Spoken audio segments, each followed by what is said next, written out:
Air Force officials announce a proposed force structure realignment for fiscal 2010. It reflects changes that provide the Air Force's best effort to meet the expanding mission, areas, and growing joint demands. Tech Sergeant Chris Decker explains.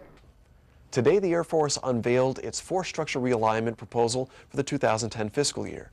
The proposal includes moving 5,500 civilian and military manpower authorizations at bases in the continental U.S. and some U.S. territories.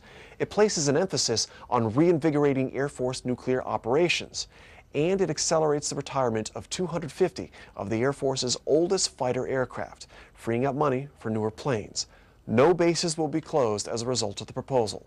For more details on the force structure realignment, visit www.af.mil or contact your local public affairs office. From San Antonio, Texas, I'm Tech Sergeant Chris Decker. The Kyrgyz parliament has agreed to extend U.S. access to Manas Air Base. The base is a key logistics hub that supplies troops in Afghanistan. About 15,000 service members and 500 tons of cargo move through the base monthly. The agreement must be approved by Kyrgyzstan's president. Secretary of Defense Robert Gates spoke to the Joint Armed Forces Officers' Wives Luncheon Friday at Bolling Air Force Base in Anacostia, Maryland. Gates told the crowd that the Departments of Defense and Education signed an agreement to ease the strain on families as overseas units move back home. The agreement will help military children make smoother transitions between schools and will teach them coping skills to deal with the stress of deployed parents.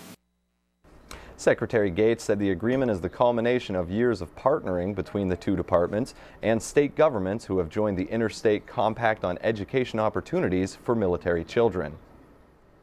A blast ripped through a bus station in southwest Baghdad Thursday. Pentagon officials predicted an uptick in violence as the June 30th deadline for troops to withdraw from Iraq's major cities nears. Pentagon Press Secretary Geoff Morrell told reporters Wednesday that terrorists have increased attacks in the past leading up to elections and other significant events. U.S. forces are pulling out of Iraq cities, but will continue to support and work with Iraqi security forces. U.S. military officials are condemning a deadly blast at an Iraqi market Wednesday that killed 62 Iraqi nationals. 120 people were hurt in the explosion. Staff Sergeant Sean McNeil has more. A terrorist bombing devastated the Maradi market area of eastern Baghdad's Sadr City Wednesday.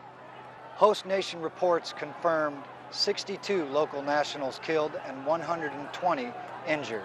In a joint statement, United States Ambassador to Iraq Christopher R. Hill and Multinational Forces Iraq General Ray Odierno condemned the bombing and all acts of terrorism. Ambassador Hill and General Odierno extended their condolences to the families, friends, and community and reconfirmed their support to the people and government of Iraq.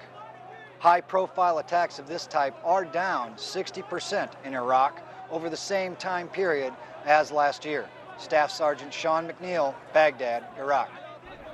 The U.S. Army's Golden Knights parachute team is currently seeking candidates for its 2009 assessment and selection slated to begin September 8th. Applicants must be on active duty with a good military record and must have completed 100 free fall jumps. If selected, they will complete a rigorous 6-week training program. Those who successfully complete the session will be knighted in a special ceremony. Interested jumpers can download an application from the Golden Knights website. The deadline for submission is July 24th. Coming up next on Around the Services, Battle to the Best. Jump masters put their knowledge to the test in a competition to claim top honors. But first, up close and personal, we'll introduce you to one service member learning good old-fashioned fighting.